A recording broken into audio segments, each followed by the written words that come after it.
thanks a lot for the invitation, for giving a short presentation about a new project, a new European project.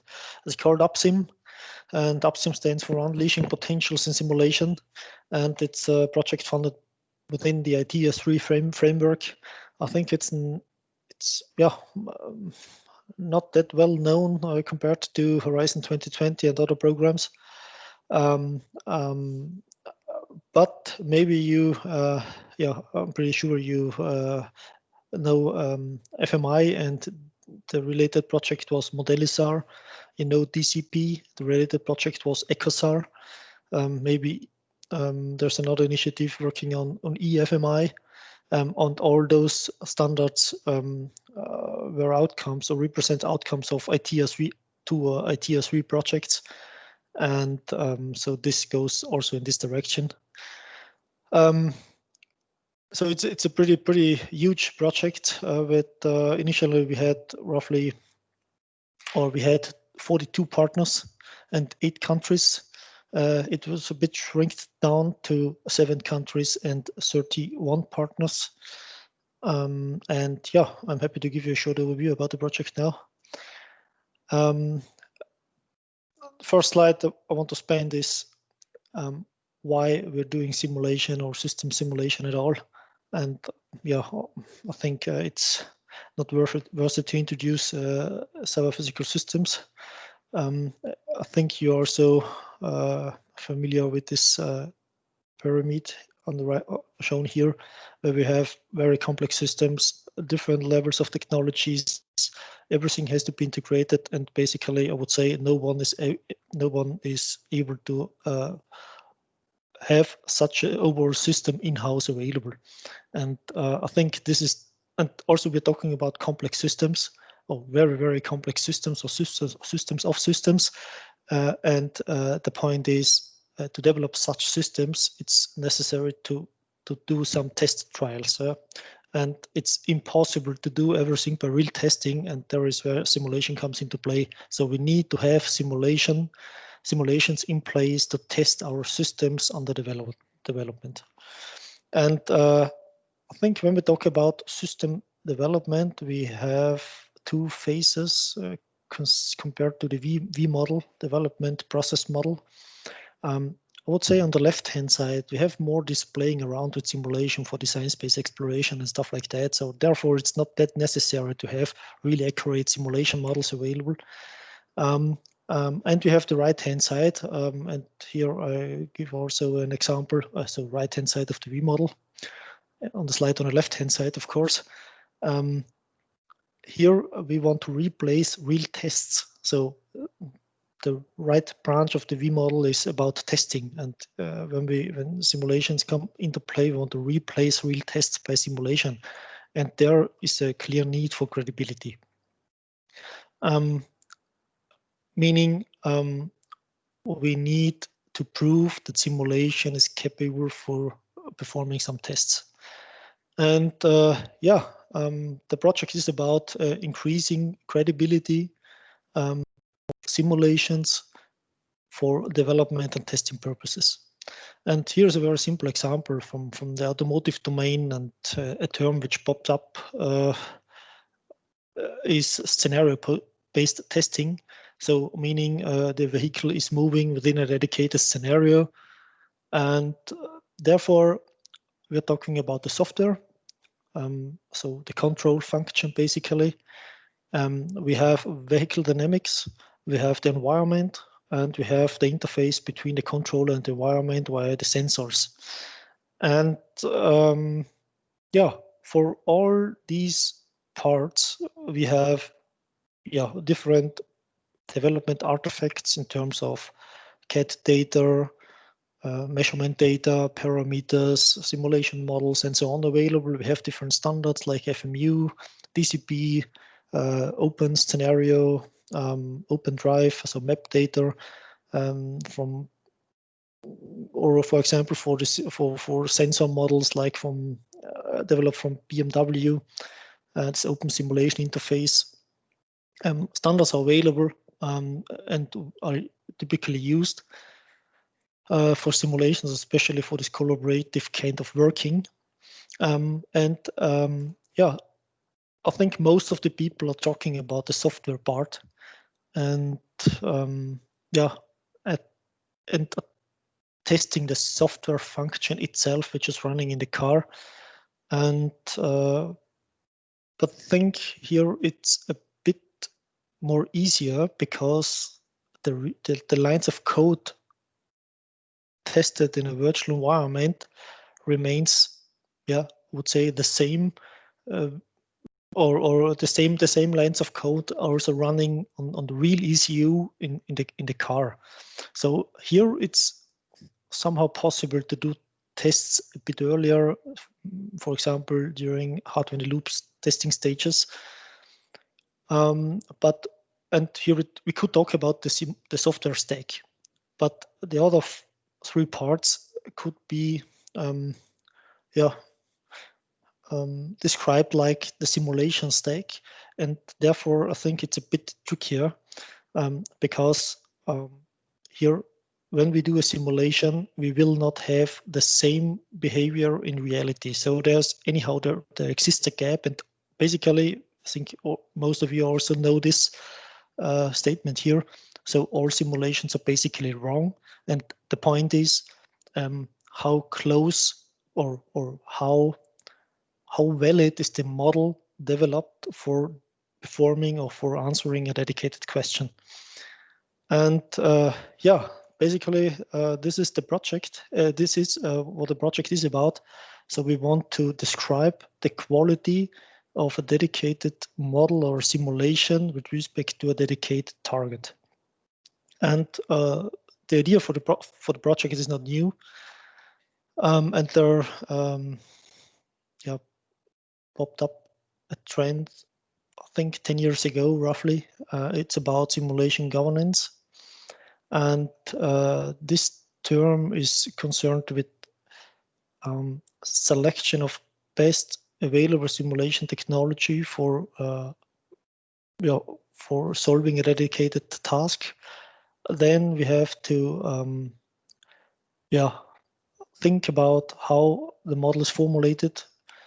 We have to manage experimental data. We have to prove the data and the solution and do a verification. And of course, so a model is, would say, it's never finished, and we have to do modifications, at least when new data is available from tests or from during operation phases.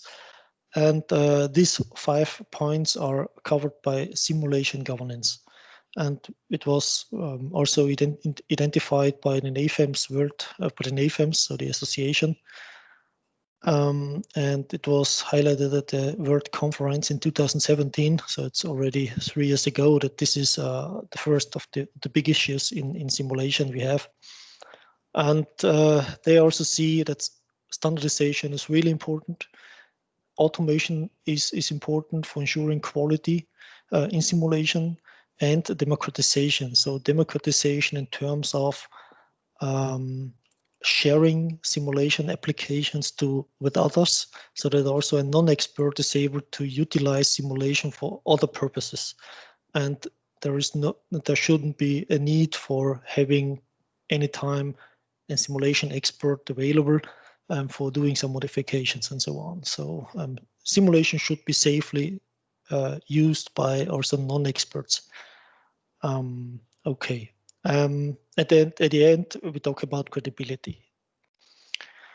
And within the project, we want to extend this approach to system level. So simulation governance is currently done for very dedicated fields like continuous fluid simulation, finite element analysis, and so on.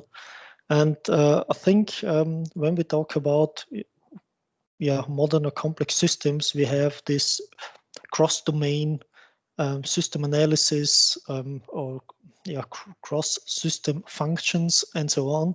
And therefore, we need to integrate the different parts like we do in co-simulation. And therefore, we also have to uplift this simulation governance approach to system level. And these blue boxes you can see here on the right-hand side fits to the classical simulation governance approach. And within the project, we want to extend this approach to system level, where we have, of course, to clarify the purpose.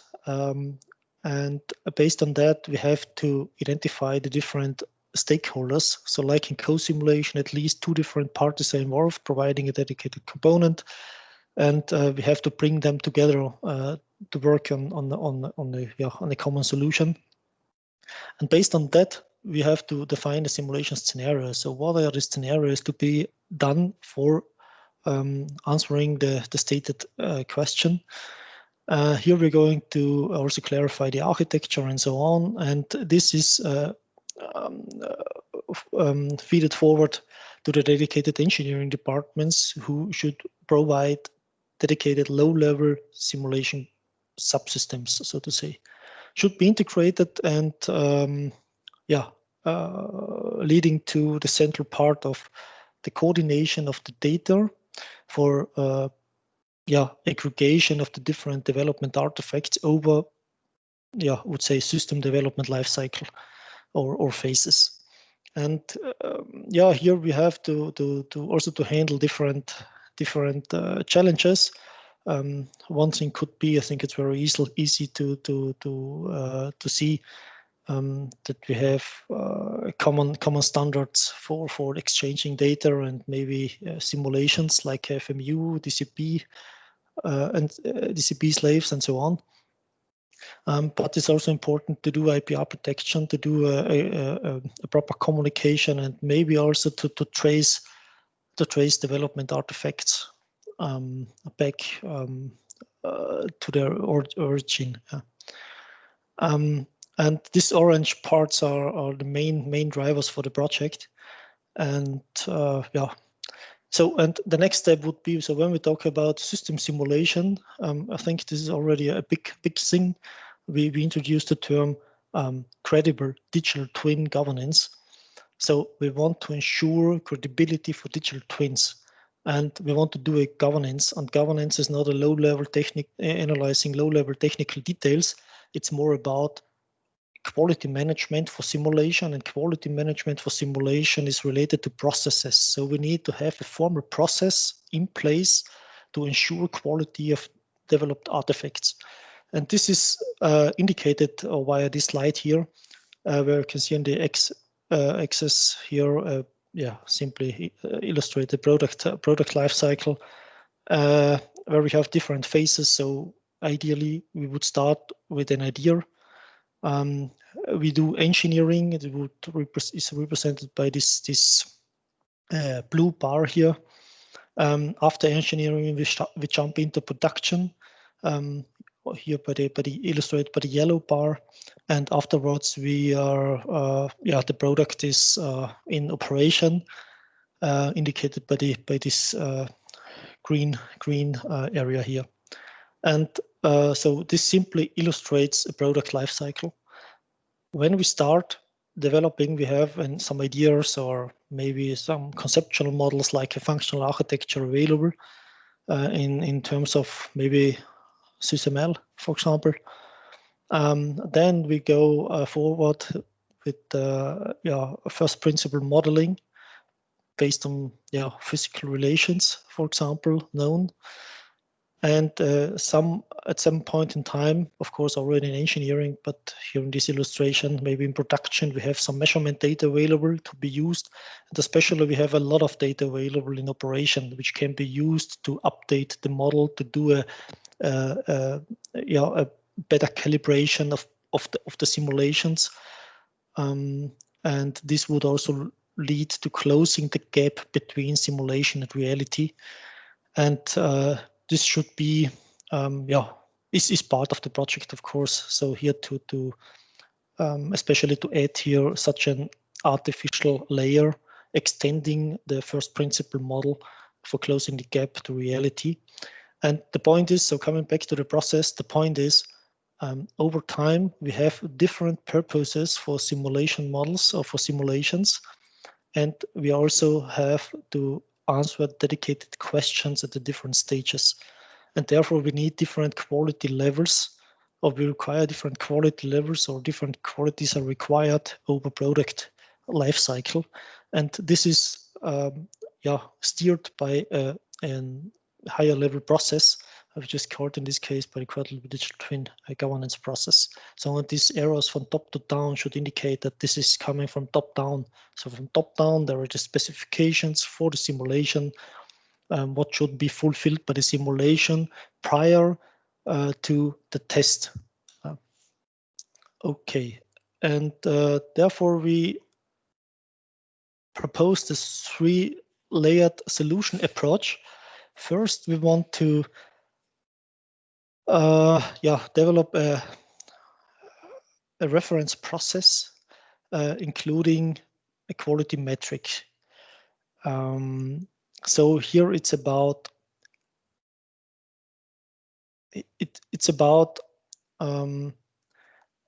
so quality is somehow so similar to software.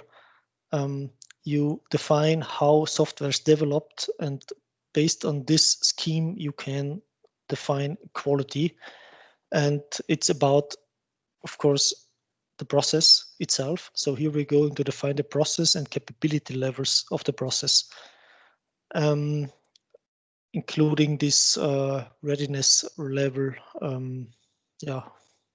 thing indicated here.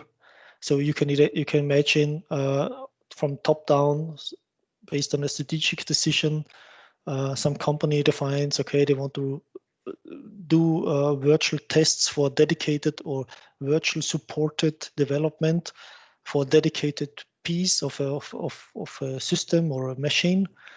Maybe they want to analyze a pump, for example, and they define which quality is necessary to replace, so which quality is necessary for the simulation for replacing real tests, for example. And the blue circle should indicate the current state of simulation quality. And the target is, of course, to reach or to cross the red one. And in this case, at this point in time, you can use, or the simulation is approved for doing the virtual test. Okay, in the first instance, we have to define this readiness level needed. In a second step, we have to develop the model on the simulation. And here we want to continuously collaborate, and we also want to do it in a cross-company way of working. So we have different companies, and they're typically doing somehow DevOps or continuous integration and stuff like that. And of course, each company has its own, or each department has its own CI loop and repository, and we have to exchange and to integrate the artifacts via somehow a cloud service or a service at all. And when quality is reached at this dedicated point in time, we have to put a signature on it. So we have to identify this dedicated FMU that it fits to the quality stated earlier. And not only this final package as shown here on the upper right hand side, but also the trace back documenting the individual parts which are involved within this overall package.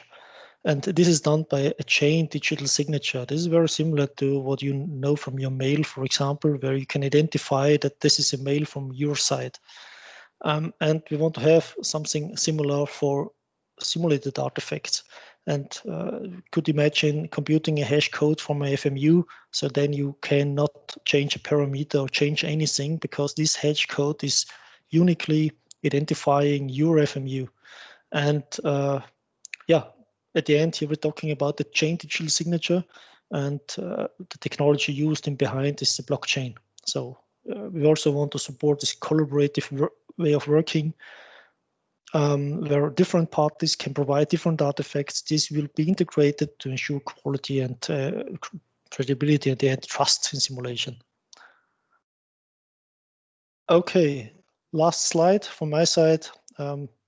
Showing the logo, but more important on the right-hand side, all the partners involved. I think it's really impressive, and working with some partners. I'm not really sure which partners are available today, but I'm happy to see here Peter and supporting this initiative, and it's of course of great value.